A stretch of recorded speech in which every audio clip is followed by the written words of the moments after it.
Hi Mortgage Heroes, Andy Cruz here in Business Development, and this is Monday Mortgage Minute.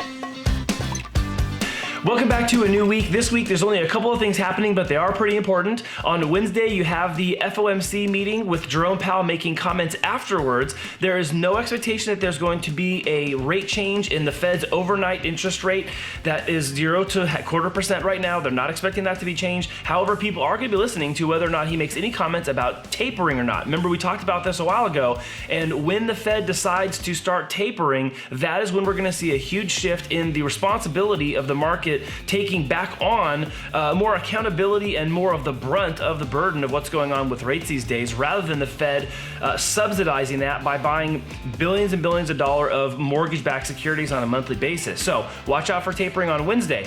Now, also this week, we get the PCE number, the Personal Consumption Expenditures number. Remember, we talked about this as well. This is the inflation number. We talked about the Fed's target inflation rate of 2%. It's been running way hotter than that. The forecast for this week's report is going to be 4%. It's likely to be higher than that because, just like you, we're seeing expenses go up everywhere. Costs of everything going across the board have been going up. So if you have been missing Monday Mortgage Minute, or you've been missing our weekly video newsletters, go back and you can click on the link up here where you can see other playlists we have. And we've been talking about this for several weeks now. Most recently, we talked about the inflation number. We talked about the half-year recap, kind of what's happened in the first half of 2021. And then also last week, most recently, I just discussed what is going on with the house price index, the home price index, and the rapidly accelerating home price values across the country, full steam ahead all through the last 12 months, and even expected to go through 2021.